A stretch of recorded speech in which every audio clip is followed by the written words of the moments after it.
dana haji diminta tetap dikelola oleh BPKH.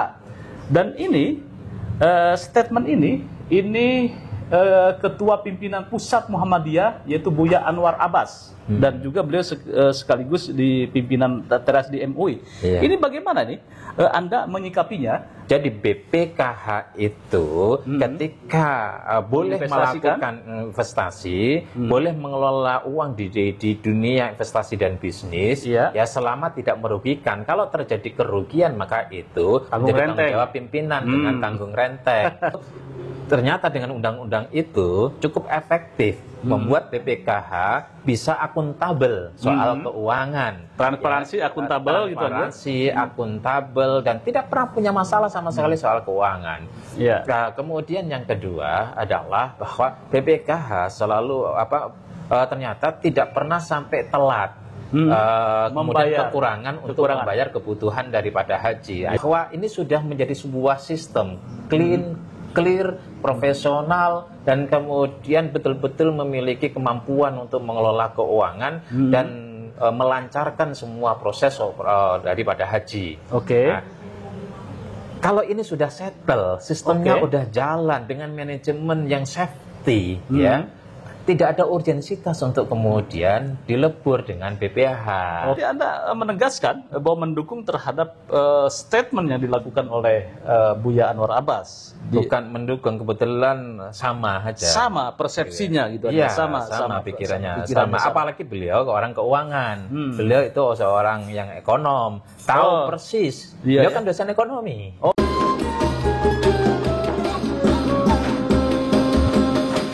Assalamualaikum warahmatullahi wabarakatuh. Waalaikumsalam warahmatullahi wabarakatuh. Pemirsa pada Suara TV, lama tak jumpa dengan Dr. Tony Rosin, kawannya Pak Anggito Abimanyu ketika pertama kali beliau menjabat sebagai ketua BPKH ya, Badan Pengelola Keuangan haji ya, dana haji. Dan ini menarik ini, Dr. Tony Rosin itu juga pengalamannya dengan Buya Anwar Abbas. Anda katanya pernah satu kamar ketika haji ya, Ya, bersama waktu beliau? haji tahun 2019 saya kebetulan satu kamar sama beliau, di Mekah satu kamar, di Madinah satu kamar. Ya cukup lama lah berkenalan dengan beliau, dan memang sebelumnya juga saya kenal baik dengan beliau. Oh gitu ya. Dr. Tony Rosin, penggiat sosial media, penulis, dan juga dosen di UIN Syarif Hidayatullah ya Bung ya? Nah, banyak berkecimpung menulis tentang sosial politik dan keagamaan. Tapi begini Bung, Anda kan sengaja saya dijadikan narasumber karena ketika saya melihat tulisan-tulisan Anda di Detikcom, kemudian Kumparan, itu 2020, 2021 atau sebelumnya, itu banyak mengulas tentang dana haji yang dikelola oleh BPKH. Bagaimana BPKH ketika itu untuk mengevaluasi dan melakukan pengelolaan dana haji agar bisa mensubsidi atau nilai manfaatnya dan diterima atau dirasakan oleh calon jamaah haji, sehingga jamaah haji bisa disubsidi dari hasil pengembangan atau investasi dari BPKH. Begini Bung, ini ada tulisan menarik dari Detik itu, Kamis 05 Juni 2025, yaitu dana haji diminta tetap dikelola oleh BPKH. Dan ini statement ini Ketua Pimpinan Pusat Muhammadiyah yaitu Buya Anwar Abbas dan juga beliau sekaligus di pimpinan teras di MUI. Iya. Ini bagaimana nih Anda menyikapinya? 2024 itu ada badan baru namanya BPH, Badan Penyelenggara Haji. Iya. Melalui dasar hukumnya adalah Perpres, ya, Peraturan Presiden nomor 154 tahun 2024, yang pada saat tahun 2005 ini kemarin hanya sebagai pengawas, itu kan peninjau apalah, ya, supaya dia tahu lapangan, mereka tahu lapangan, mereka bisa membaca, mempetakan, dan kemudian menjadi sebuah referensi untuk nanti sebelum mereka menjadi penyelenggara pool utama, utama. penyelenggara yang punya otoritas untuk mengelola secara mandiri dana haji itu, meskipun nanti tetap dibantu. Nah, ini bantu itu ternyata tidak ada kata formal bahwa nanti bantu, tidak disebutkan dalam peraturannya kan. Ya, kalau soal pengawasan kan DPR mengawasi, Komisi 8 jelas itu mengawasi. Kemudian punya jadi badan penyelenggara, muncullah wacana yang entah berantah, kemudian mengisukan ya kenapa tidak jadikan satu, gitu, BPH dan BPKH, pengelola dan pemegang kekuasaan. Begini, ketika itu dijadikan satu perlu kita setuju atau tidak setuju, kita lihat dulu pertama apa urgensinya, dan yang kedua adalah apa dampaknya, itu yang harus kita hitung, kalkulasi. Jadi soal disatukan atau tidak itu soal nantilah. Kalau itu tidak sekarang, BPKH itu kan sudah punya usia lah, punya waktu cukup panjang dengan semua pengalamannya, dan sampai saat ini tidak pernah punya masalah soal keuangan. Pertama. Yang kedua, tidak punya persoalan karena memang tidak punya masalah keuangan. Kenapa? Karena memang undang-undangnya jelas tahun 2019 itu, Undang-Undang nomor 8 tahun 2019. Jadi BPKH itu ketika boleh melakukan investasi, boleh mengelola uang di dunia investasi dan bisnis, ya selama tidak merugikan. Kalau terjadi kerugian maka itu menjadi tanggung jawab pimpinan dengan tanggung renteng. Maka penuh dengan kehati-hatian. Akhirnya apa, diinvestasikan di usaha-usaha yang aman, low risk, Jadi kalau dalam usaha itu tidak ada yang aman semuanya, itu nggak ada. Paling tidak resikonya kecil sekali, bisa dikontrol, bisa dihitung, bisa dikalkulasi, dan bisa dikendalikan. Itu diantaranya sukuk itu salah satunya, dan sebagainya. Disinilah kemudian itu dikelola, punya pengalaman, dan selama ini tidak punya masalah, sehingga tidak pernah tanggung renteng. Kalau tanggung renteng, kasihan juga, mereka bukan orang kaya juga. Ini dana sudah 171 triliun. Kalau tanggung renteng, bahaya, maka penuh dengan kehati-hatian. Saya setuju dengan undang-undang itu, memang harus dibatasi itu. Apalagi kita tahu di Indonesia ini sulit kita mencari institusi dan lembaga yang tidak diisi oleh mayoritas oknum, korup.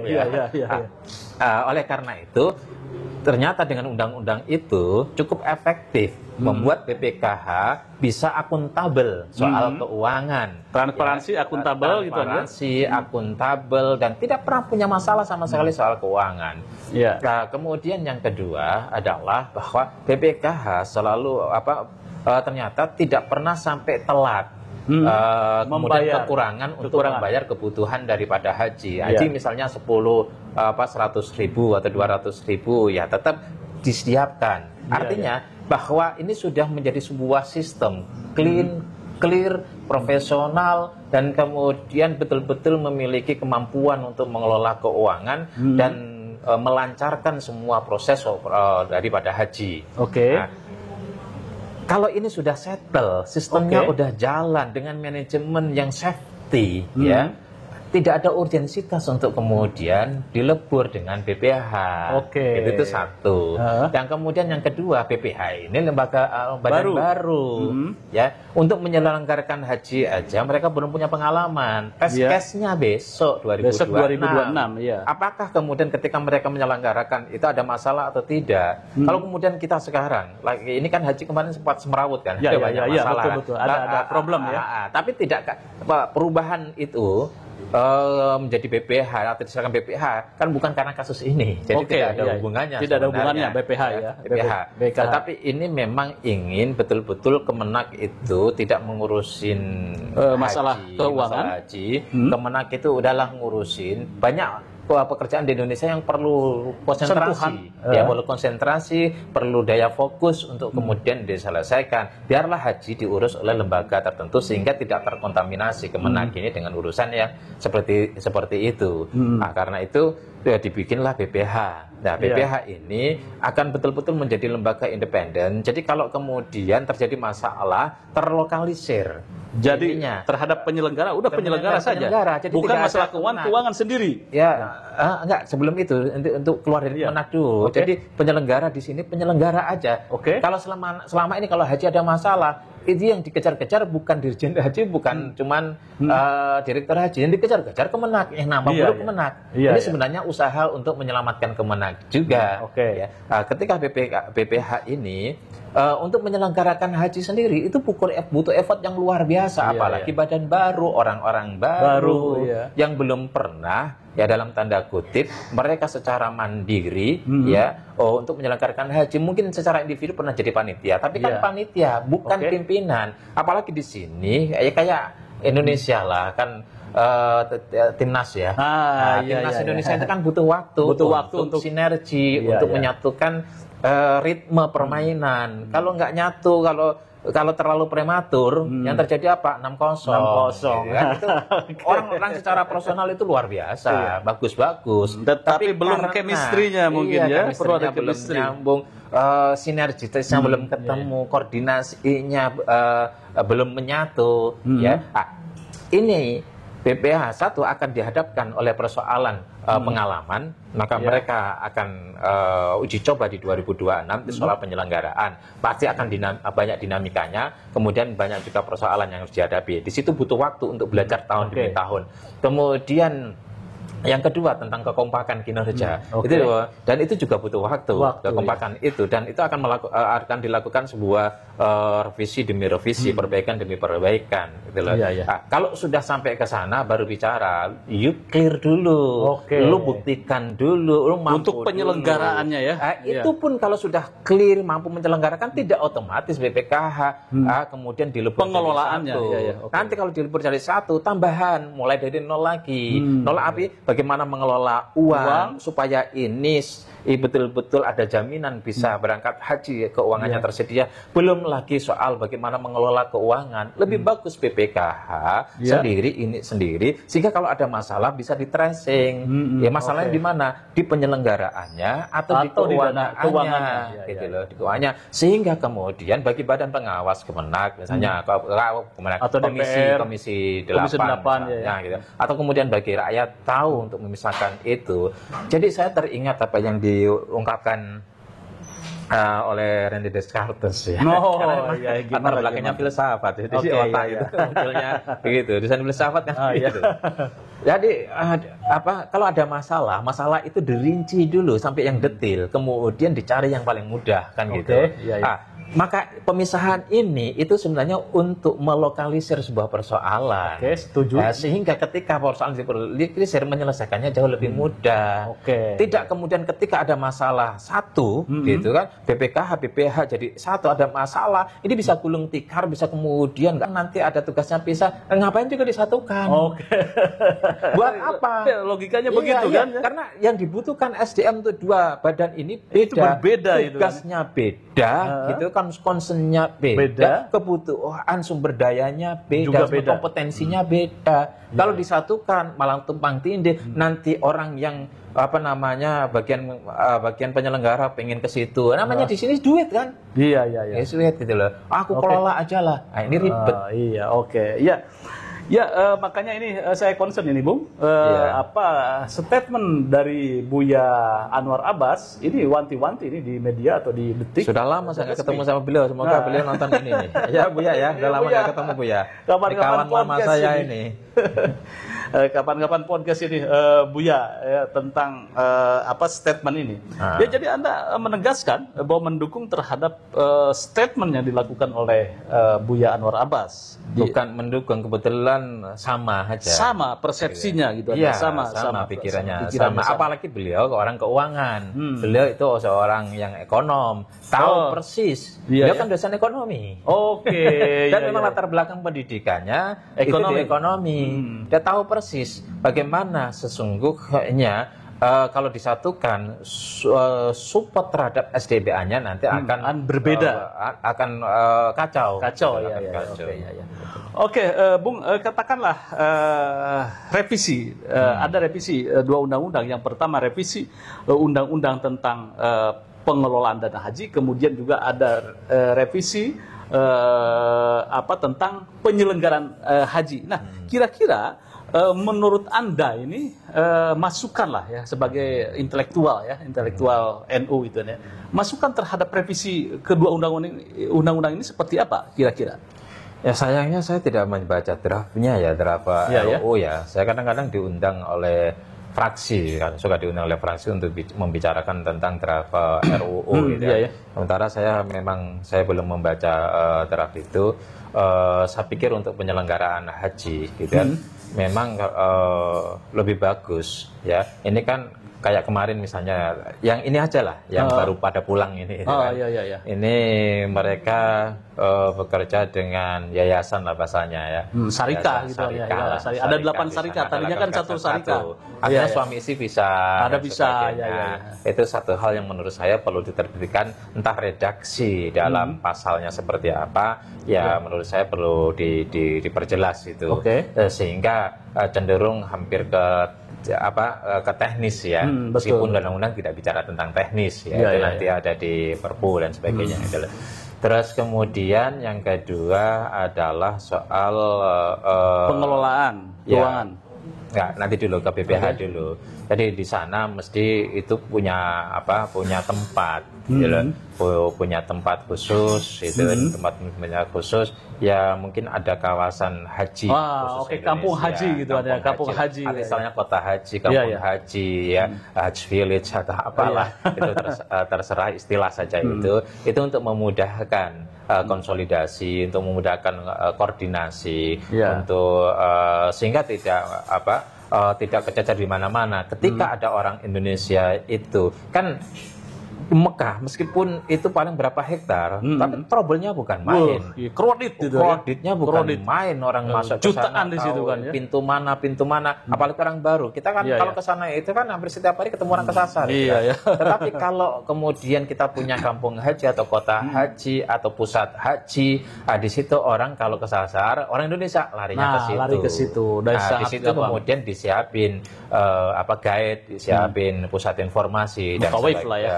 Apapun lah, pusat informasi atau guide kalau mutawif khusus untuk tawaf dan haji dan sebagainya. Kita selama ini berlaku kepada mutawif yang khususnya untuk penyelenggaraan haji dan juga penyelenggaraan umroh. Tetapi mutawif dalam pengertian menyelesaikan persoalan orang-orang kesasar tidak ada. Menurut saya kalau itu dibuatkan undang-undangnya misalnya masuk ke situ ya, ke kampung haji itu, saya pikir akan cepat direalisasikan. Artinya di sini RUU atau revisi undang-undang tentang pengelolaan dana haji itu saya dapat bocoran bahwa ini untuk mendorong bagaimana BPKH itu lebih lincah untuk berinvestasi. Katakan tadi mungkin ya untuk kampung haji kemudian lain sebagainya. Nah, ini kira-kira itu untuk menjawab tantangan bahwa nilai manfaatnya untuk konsumen atau penyetor dana haji itu akan lebih besar. Nah, kira-kira bagaimana ini? Begini ya, satu terkait dengan RUU draft nanti, saya lebih setuju kepada yang lama dalam konteks harus ada manajemen risiko. Di mana tetap bahwa setiap kerugian itu akan menjadi tanggung jawab bagi pengelola. Meskipun dalam rasa keadilan gajinya segitu kok risikonya besar sekali, gitu kan? Ya mestinya gajinya juga harus dinaikkan. Satu. Kemudian yang kedua diberikan target. Jadi minimal bahwa dana haji yang dikelola itu bisa menghasilkan setiap tahunnya sekian persen. Jangan 6%, mungkin 9% misalnya. Supaya atau 10% buat kerja keras untuk itu. Satu sisi dia harus hati-hati, tetapi di sisi lain dia dibikin target. Tapi juga kemudian kompensasinya juga harus lebih besar.